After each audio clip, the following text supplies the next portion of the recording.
pour répondre à cette question, est-ce que plusieurs djinns peuvent suivre une personne?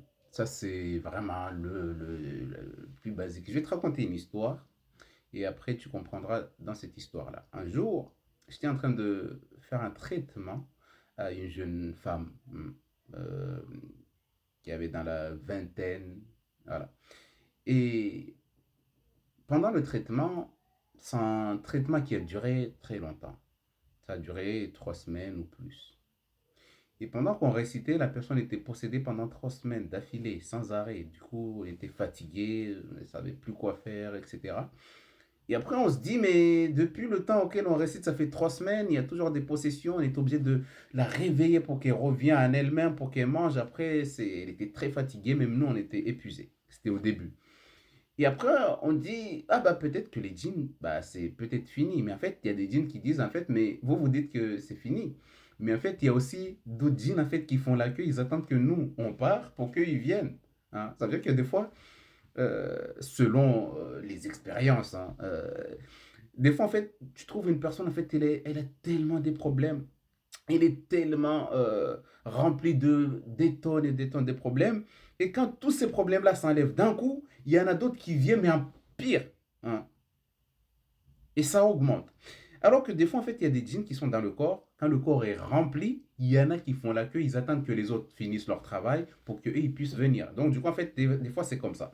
Il y a des djinns, en fait, qui passent et d'autres part, tu te sens bien aujourd'hui et une fois que les autres sont partis, les autres reviennent, enfin, les autres prennent la place, etc., etc.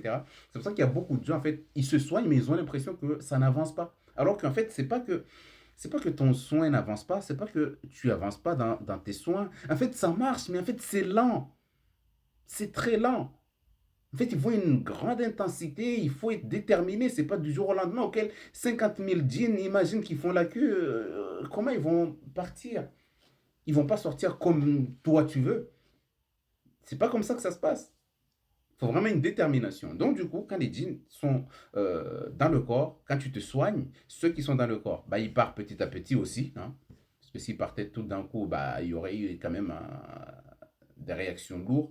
Mais donc, du coup, ils partent petit à petit. Des fois, dans tes rêves, tu vas sentir ou tu vas rêver des gens qui vont en voyage. Tu vois, quand tu fais tes traitements, en fait, tu auras beaucoup de gens, la plupart du temps, pendant que tu te traites ou pendant qu'on t'a fait la requia ou pendant la requia, quand tu as fermé les yeux, des fois, tu vas avoir des images qui défilent, des gens qui courent, des gens qui partent, etc., etc.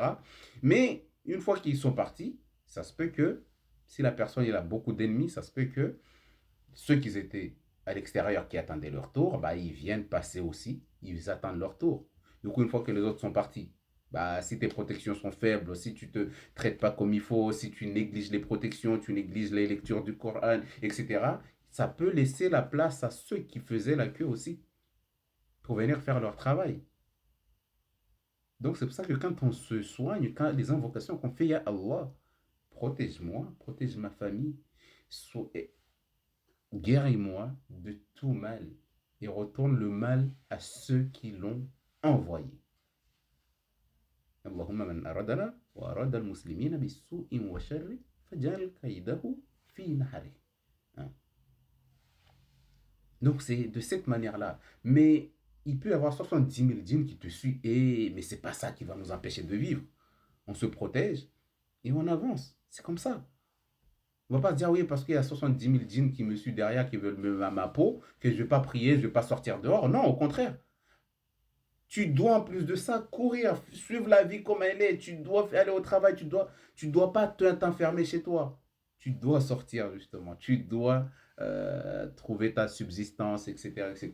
Donc du coup, il faut se battre dans ce monde. On est venu ici et on est éprouvé 24 heures sur 24. Mais on demande à Allah de nous faciliter. Amen.